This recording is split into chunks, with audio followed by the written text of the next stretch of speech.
സെന്ററിൽ കൂടെ കയറി പോവില്ലെന്നല്ലേ പറഞ്ഞ. നിങ്ങൾ എന്തോ ബ്രോ. ചങ്കട നമസ്കാരം. ഞാനും രേണുസുതി അഭിനയിച്ച ഒരു ആൽബത്തിന്റെ ഒരു ഭാഗമാണ് ഒരു വീഡിയോ. ആൽബത്തിന്റെ ഒരു പാർട്ടാണ് എല്ലാവരും ഷെയർ ചെയ്യുന്നത്. അനാവശ്യമായിട്ട് റോഡ് ബ്ലോക്ക് ആക്കി എന്ന് പറഞ്ഞിട്ട് അതല്ല യഥാർത്ഥത്തിൽ സംഭവിച്ച്. ഞങ്ങളെ കൂടെ അഭിനയിച്ച ബൈക്കിലുള്ള രണ്ടുപേരും ഞങ്ങളോട് അഭിനയിച്ച ആൾക്കാരാണ്. അവർ ഞങ്ങളെ സൈഡിൽ നിന്നിട്ട് സീൻ എടുക്കുമ്പോൾ എന്തുവാടാ ഇതെന്ന് ചോദിക്കുന്ന. കുറച്ച് നാളുകൾക്ക് മുന്നേ രേണുസുതിയുടെയും ദാസേട്ടൻ കോഴിക്കോട്ടെയും ഒരു റീൽ ഉണ്ടായിരുന്നു. ആ റീല് ഞാൻ എടുത്ത് വെച്ച് റിയാക്ട് ചെയ്തിട്ടുണ്ടായിരുന്നു. ഞാൻ രേണുസുതി സപ്പോർട്ട് ചെയ്തിട്ട് തന്നെയായിരുന്നു ആ ഒരു വീഡിയോ ചെയ്തിട്ടുണ്ടായിരുന്നത്. കാര്യം എന്ന് വെച്ച് കഴിഞ്ഞാൽ ആ റീലിൻ്റെ താഴെ വളരെ മോശമായിട്ടുള്ള രീതിയിലുള്ള കമൻസും ഉണ്ടായിരുന്നു, പോസിറ്റീവായിട്ടുള്ള കമൻസും ഒക്കെ ഉണ്ടായിരുന്നു. അത് അത്യാവശ്യം ഭയങ്കര ചർച്ചാ വിഷയം ആയപ്പോഴായിരുന്നു എല്ലാവരും ഏറ്റെടുത്ത് വെച്ചിട്ട് റിയാക്ട് ചെയ്ത് രേണുസുതിയെ ഒരുപാട് പേര് സപ്പോർട്ട് ചെയ്തിട്ടുണ്ടായിരുന്നത്. എന്നാൽ പതുക്കെ രേണുസുതി എന്ന് പറയുന്ന ഒരു വ്യക്തി സോഷ്യൽ മീഡിയയിൽ കാട്ടിക്കൂട്ടുന്ന കുറച്ച് കാര്യങ്ങൾ, അതായത് നെഗറ്റീവിലൂടെ പബ്ലിസിറ്റി ഉണ്ടാക്കാനായിട്ട് പുള്ളിക്കാരി ശ്രമിക്കുന്നതായിട്ട് നമുക്കെല്ലാവർക്കും അത് ഫീൽ ചെയ്തുകൊണ്ടാണ് ഈ രേണുസുതിക്ക് എഗെയിൻസ്റ്റ് ആയിട്ട് വന്ന് സംസാരിക്കാനായിട്ട് തുടങ്ങിയത്. ഓക്കെ, എന്തായാലും രേണുസുതിയുടെയും ദാസേട്ടൻ കോഴിക്കോടിൻ്റെയും പുതിയ ഒരു റീല് അത്യാവശ്യം നല്ല രീതിയിൽ വൈറലായിട്ടുണ്ട്. അത് അത്യാവശ്യം നല്ല വിവാദത്തിലോട്ട് പോകുന്നുമുണ്ട്. എന്താണ് റീലെന്ന് നമുക്കൊന്ന് കണ്ടു നോക്കാം.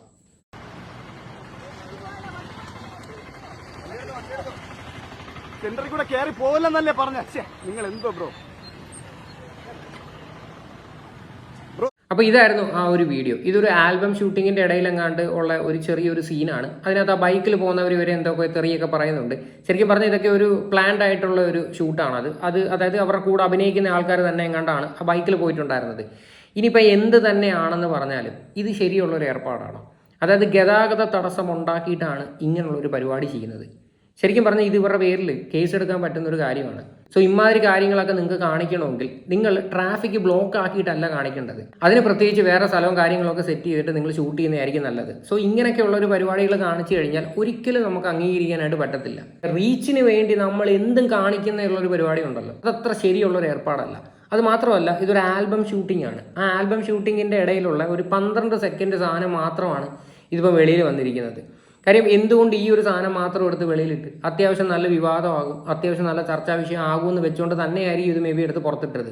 എന്തായാലും ഇത് നമ്മുടെ ഗവൺമെൻറ് അതോറിറ്റീസോ ആരെങ്കിലും ഒക്കെ ഇത് കാണുന്നുണ്ടെങ്കിൽ തീർച്ചയായിട്ടും ഈ ഒരു വിഷയത്തിൽ ഇവരുടെ പേരിൽ കേസ് എടുക്കണമെന്ന് ഞാൻ പറയത്തുള്ളൂ. പ്രത്യേകിച്ച് MVD ആയിക്കോട്ടെ, ആരായി കഴിഞ്ഞാലും. ഇനി ഇതിൻ്റെ ഒരു എക്സ്പ്ലനേഷൻ ആയിട്ട് ദാസേട്ടൻ കോഴിക്കോട് വന്നിട്ടുണ്ട്. പുള്ളിക്ക് എന്താ പറയാനുള്ളതെന്ന് കൂടി നമുക്ക് കേൾക്കാം. ചങ്കട നമസ്കാരം. ഞാനും രേണുസുതി അഭിനയിച്ച ഒരു ആൽബത്തിന്റെ ഒരു ഭാഗമാണ് ഒരു വീഡിയോ. ആൽബത്തിന്റെ ഒരു പാർട്ടാണ് എല്ലാവരും ഷെയർ ചെയ്യുന്നത്. അനാവശ്യമായിട്ട് റോഡ് ബ്ലോക്ക് ആക്കി എന്ന് പറഞ്ഞിട്ട് അതല്ല യഥാർത്ഥത്തിൽ സംഭവിച്ച്. ഞങ്ങളെ കൂടെ അഭിനയിച്ച ബൈക്കിലുള്ള രണ്ടുപേരും ഞങ്ങളോട് അഭിനയിച്ച ആൾക്കാരാണ്. അവർ ഞങ്ങളെ സൈഡിൽ നിന്നിട്ട് സീൻ എടുക്കുമ്പോൾ എന്തുവാടാ ഇതെന്ന് ചോദിക്കുന്ന സീനാണ് അവിടെ ക്രിയേറ്റ് ചെയ്തത്. ഈ മാസം 16-ാം തീയതി രാവിലെ 7 മണിക്ക് മുമ്പ് എറണാകുളത്ത് നിന്ന് എടുത്ത ആൽബമാണത്. അതിൽ അഭിനയിച്ച ആൾക്കാർ തന്നെയാണ് ബൈക്കിൽ വന്ന് ഞങ്ങളോട് ചോദിക്കുന്നത് റോഡ് ബ്ലോക്ക് ആക്കി എന്നൊക്കെ പറഞ്ഞ് വെറുതെയാണ്. രാവിലെ 7 മണിക്ക് മുമ്പ് എടുത്തൊരു സീനാണത്. അതാണ് യഥാർത്ഥത്തിലുള്ളത്. ഈ വീഡിയോ അനാവശ്യമായിട്ട് ഓരോരുത്തർ ഷെയർ ചെയ്തുകൊണ്ട് റോഡ് ബ്ലോക്ക് ആക്കി ദാസേട്ടൻ കോഴിക്കോട് രേണുസുതി വെറുതെ പറയാണ്. ഞങ്ങൾ അഭിനയിച്ച ആൽബത്തിലെ സീന് അഭിനയിച്ച രണ്ടുപേരാണ് ബൈക്കിൽ വന്ന് ഞങ്ങളോട് എന്തുവാണ് എന്ന് ചോദിക്കുന്നത്. അത് ആ ആൽബത്തിന് വേണ്ടി എടുത്ത സീനാണ് ചങ്കുകളെ. ഇതാണ് യഥാർത്ഥത്തിൽ സംഭവിച്ചത്. ആ ഒരു വീഡിയോക്കകത്ത് രണ്ടുപേര് ബൈക്കിൽ പോയിട്ട് ഇങ്ങനെ കൈ കാണിക്കുന്നുണ്ട്. അതായത് എന്തു കാണിക്കുന്നത് എന്നുള്ള രീതിയിൽ. അത് മേ ബി ഇവരുടെ കൂടെ അഭിനയിക്കുന്ന ആൾക്കാർ ചെയ്ത പരിപാടിയായിരിക്കാം. പക്ഷെ അതിന്റെ ബാക്കിലോട്ട് വണ്ടികൾ കിടപ്പുണ്ട്. അത് മാത്രമല്ല, ഇത് കാണുന്ന നിങ്ങൾക്ക് മനസ്സിലാക്കിക്കൂടെ, ഇതൊരു റോഡാണത്. അല്ലാതെ ഇത് ഈ പറയുന്ന പ്രത്യേകം അതിന് സെറ്റിട്ടതൊന്നും അല്ലല്ലോ. ഇത് ആ റോഡിൽ നിന്നിട്ടാണ് നിങ്ങൾ ഇങ്ങനെയുള്ള ഒരു പരിപാടി കാണിക്കുന്നത്. ഇതൊന്നും ഒരിക്കലും വന്നിരുന്ന് ന്യായീകരിക്കരുത്. ചെയ്ത തെറ്റാണ്. കാര്യം ആ തെറ്റ് മനസ്സിലാക്കുക. ഇനി ഇത്തരത്തിലുള്ള വിഡ്ഢിത്തരങ്ങൾ കാണിക്കാതിരിക്കുക. ശരിക്കും ഇങ്ങനെയൊക്കെയുള്ള ഒരു കാര്യങ്ങൾ കണ്ടു കഴിഞ്ഞാൽ കേസ് എടുക്കേണ്ടതാണ്. എന്തുകൊണ്ട് കേസ് എടുക്കാത്തതെന്ന് എനിക്ക് മനസ്സിലാവുന്നില്ല. ഇനി കുറച്ച് നാളുകൾക്ക് മുന്നേ ചാണ്ടിഗഡിൽ നടന്ന ഒരു വിഷയം ഞാനിവിടെ കാണിച്ചു തരാം. ഇതൊരു റീലാണ്. ഈ റീല് ഷൂട്ട് ചെയ്തത് ഇവരുടെ ഭർത്താവാണ്. ഇവരുടെ ഭർത്താവ് ഒരു പോലീസ് ഓഫീസറാണ്. ഈ ഒരു റീല് ഷൂട്ട് ചെയ്തതിൻ്റെ പേരിൽ ആ പുള്ളിക്കാരനെ ജോലിയിൽ നിന്ന് വരെ സസ്പെൻഡ് ചെയ്തിട്ടുണ്ടായിരുന്നു. ഞാൻ ആ വാർത്ത വായിച്ചു തരാം. ചിലർ റോഡ് നിയമങ്ങൾ ലംഘിക്കുന്നത് സ്ഥിരം കാഴ്ചയാണ്. നിയമങ്ങൾ കാറ്റിൽ പറത്തി റീൽസ് ഷൂട്ട് നടത്തുന്നതും എല്ലാം ഇതിൽപ്പെടും. ഇതൊക്കെ ട്രെൻഡ് എന്നാണ് ഇപ്പോഴത്തെ പിള്ളേർ പറയുന്നത്. എന്നാൽ 4 ആൾ ശ്രദ്ധിക്കുമെന്നാണ് പറയുന്നത്. ഇപ്പോൾ അങ്ങനെ 4 ആൾ ശ്രദ്ധിച്ചപ്പോൾ ഒരു യുവതിക്ക് കിട്ടിയത് മുട്ടൻ പണി. സീബ്ര ക്രോസിംഗിൽ നൃത്തം ചെയ്ത് യുവതിയുടെ ചിത്രീകരണം കലാശിച്ചത് പോലീസ് ഉദ്യോഗസ്ഥനായ ഭർത്താവിൻ്റെ സസ്പെൻഷനിൽ. ചാണ്ടിഗഡിൽ നിന്നുള്ള പോലീസ് കോൺസ്റ്റബിളിൻ്റെ ഭാര്യയാണ് സീബ്ര ക്രോസിംഗിൽ നൃത്തം ചെയ്ത് നഗരത്തിൽ ഗതാഗത കുരുക്ക് സൃഷ്ടിച്ചത്. കേട്ടല്ലോ. സോ ഇത്തരത്തിലൊക്കെയുള്ള പരിപാടികൾ കാണിച്ചു കഴിഞ്ഞാൽ നിങ്ങളുടെയൊക്കെ പേരിൽ കേസ് എടുക്കാൻ പറ്റും. ഇതൊരു പോലീസുകാരനാണ് ഈ ഒരു റീൽ ഷൂട്ട് ചെയ്ത് കൊടുത്തത്. എന്തായാലും അയാൾക്ക് വരെ സസ്പെൻഷൻ കിട്ടിയിട്ടുണ്ട്.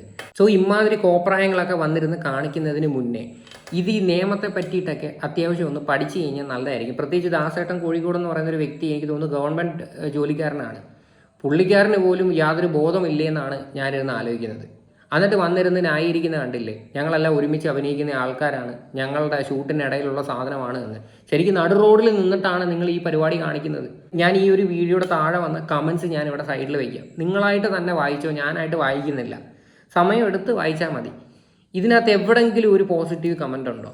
ഫുള്ള് നെഗറ്റീവാണ്. പ്രത്യേകിച്ച് രേണുസുതിക്കൊക്കെ അത്യാവശ്യം നല്ല നെഗറ്റീവാണ്. രേണുസുതിക്ക് ഈ അടുത്ത് കിട്ടിക്കൊണ്ടിരിക്കുന്ന മൊത്തം നെഗറ്റീവ് തന്നെയാണ്. എന്നാൽ ഇതും കൂടി വന്നപ്പോഴത്തേക്ക് കുറച്ചും കൂടി കൂടിയിട്ടുണ്ട്. വെറുതെ ആവശ്യമില്ലാതെ നിങ്ങളോടുള്ളൊരു റെസ്പെക്റ്റും വിലയുണ്ട് ആൾക്കാർക്ക്. അത് നിങ്ങളായിട്ട് കൊണ്ടുവന്ന് കളയാതിരിക്കുന്നതായിരിക്കും നല്ലത്. ഈ ദാസേട്ടൻ കോഴിക്കോടിൻ്റെയും ഈ രേണുസുതിയുടെയും ആദ്യം വന്ന റീലിനൊക്കെ നമ്മൾ നല്ല സപ്പോർട്ട് ചെയ്തിട്ടായിരുന്നു വീഡിയോ ഇട്ടത്. പിന്നെ പുള്ളിക്കാരത്തിയായിട്ട് സ്വന്തമായിട്ട് ക്രിയേറ്റ് ചെയ്തതാണ് കുറച്ച് നെഗറ്റീവായിട്ടുള്ള കുറച്ച് പബ്ലിസിറ്റികൾ പുള്ളിക്കാരത്തിയായിട്ട് തന്നെ ക്രിയേറ്റ് ചെയ്തതാണ്. അതിന് ഈ റിയാക്ട് ചെയ്യുന്നവരെ ആരെയും നിങ്ങൾ കുറ്റം പറഞ്ഞിട്ട് ഒരു കാര്യവുമില്ല. ഇനി ഈ രേണുസുതിയുടെ താഴെ വരുന്ന ഈ മോശമായിട്ടുള്ള കമൻസ് ഉണ്ടല്ലോ, ഈ രേണുസുതിയുടെ മാത്രമല്ല ദാസേട്ടൻ കോഴിക്കോടിൻ്റെയൊക്കെ വീഡിയോയുടെയൊക്കെ താഴെ വരുന്ന വളരെ മോശമായിട്ടുള്ള കുറച്ച് കമൻസ് ഉണ്ട്. അതായത് ആ കമൻസിനോടൊന്നും നമുക്കൊരിക്കലും യോജിക്കാൻ പറ്റത്തില്ല. അതിനെ പറ്റിയിട്ട് 2 ദിവസത്തിന് മുന്നേ ദാസേട്ടൻ കോഴിക്കോട് ഇട്ടൊരു വീഡിയോ ഞാൻ കാണിച്ചു തരാം. ചങ്കട നമസ്കാരം. ഒരുപാട് നെഗറ്റീവ് കമന്റുകൾ വരുന്ന ഒരാളാണ് ഞാൻ. ഒന്നിനോടും ഞാൻ അങ്ങനെ പ്രതികരിക്കാറില്ല. പക്ഷേ സഭ്യത ലംഘിച്ച ഈ നെഗറ്റീവ് കമന്റ് ഇട്ട വ്യക്തിക്കെതിരെ ഞാൻ പോലീസ് സ്റ്റേഷനിൽ പരാതി കൊടുത്തിട്ടുണ്ട്. എത്രയും പെട്ടെന്ന് ഇവനെ പോലീസ് പൊക്കുന്നതായിരിക്കും. എന്നെ മനസ്സിലാക്കുന്ന ആളുകൾക്ക് എന്നെ അറിയാം. എന്നെ മനസ്സിലാക്കാത്ത ആളുകൾ എങ്ങനെ ഇങ്ങനെ കമന്റ് ഇടുന്നു എനിക്കറിയില്ല. ഒരുപാട് ആളുകൾ ഇവിടെ വീഡിയോ ചെയ്ത ആളാണ്. ഒരുപാട് സ്ത്രീകൾ ഇവിടെ വീഡിയോ ചെയ്തിട്ടുണ്ട്. ആരോടും ഇതുവരെ മോശമായിട്ട് പെരുമാറിയിട്ടില്ല എന്നൊരു വിശ്വാസം എനിക്കുണ്ട് എന്നെ പ്രിയ ചങ്കോട്. അപ്പം സന്തോഷം. ഇത് വളരെ മോശപ്പെട്ട രീതിയിൽ കമൻ്റ് ഇട്ടതിൻ്റെ പേരിൽ ദാസേട്ടൻ കോഴിക്കോട് റിയാക്ട് ചെയ്തതാണ്. ഈ കാര്യങ്ങളിലൊക്കെ ഞാൻ പൂർണ്ണമായിട്ടും ഈ പുള്ളിക്കാരനെ അംഗീകരിക്കുന്നത്. കാര്യം വളരെ തോന്നിവാസമാണ് ഈ വന്നിരുന്ന് കമൻ്റ് ഇട്ടേക്കുന്നത്. കാര്യം ഇവനെയൊക്കെ കൈ കിട്ടിക്കഴിഞ്ഞാൽ ഇവനെയൊക്കെ ചെവുക്കല്ലടിച്ച് പൊട്ടിക്കണം. അമ്മാതിരി രീതിയിലുള്ള തോന്നിവാസമാണ് ഈ എഴുതി വിട്ടേക്കുന്നത്. പക്ഷേ ഈ കാര്യങ്ങൾക്കൊക്കെ നമ്മൾ സപ്പോർട്ട് ചെയ്യും. ഇവരെ കാര്യം എന്ന് പറഞ്ഞാൽ അനാവശ്യമായിട്ടുള്ള രീതിയിൽ ചെന്നിരുന്ന് കമൻ്റ് ഇടേണ്ട ആവശ്യമില്ല. പക്ഷേ എന്നാൽ നിങ്ങളുടെ ഭാഗത്തുള്ള മിസ്റ്റേക്സ് നിങ്ങളായിട്ട് തന്നെ അത് മനസ്സിലാക്കുക. സോ പ്രത്യേകിച്ച് ഇങ്ങനെയൊക്കെയുള്ള ഗതാഗത കുരുക്കും കാര്യങ്ങളൊക്കെ ഉണ്ടാക്കി കഴിഞ്ഞാൽ നിങ്ങൾക്കൊക്കെ തന്നെയായിരിക്കും പണി വരാൻ പോകുന്നത്. പ്രത്യേകിച്ച് സോഷ്യൽ മീഡിയ എന്ന് പറയുന്ന ഒരു പ്ലാറ്റ്ഫോമിൽ നമ്മൾ ചർച്ചാ വിഷയമോ അല്ലെങ്കിൽ എന്തെങ്കിലും കോൺട്രവേഴ്സിയൊക്കെ ഉണ്ടായി കഴിഞ്ഞാലേ നിലനിൽക്കാൻ പറ്റത്തുള്ളൂ. അല്ലെങ്കിൽ സോഷ്യൽ മീഡിയയിൽ നിലനിൽക്കുന്നത് ഭയങ്കര ബുദ്ധിമുട്ടാണ്. സോ ലൈം ലൈറ്റിൽ നിൽക്കാൻ വേണ്ടിയിട്ട് ഇമാതിരി കോപ്രായങ്ങൾ കാണിക്കാതിരിക്കുന്നതായിരിക്കും ഏറ്റവും നല്ലത്. എന്തായാലും ഈ ഒരു വിഷയമായിട്ട് ബന്ധപ്പെട്ട് നിങ്ങളുടെയൊക്കെ അഭിപ്രായങ്ങൾ എന്താണെന്ന് വെച്ചാൽ നിങ്ങൾ തീർച്ചയായിട്ടും കമൻറ്റ് ചെയ്യുക.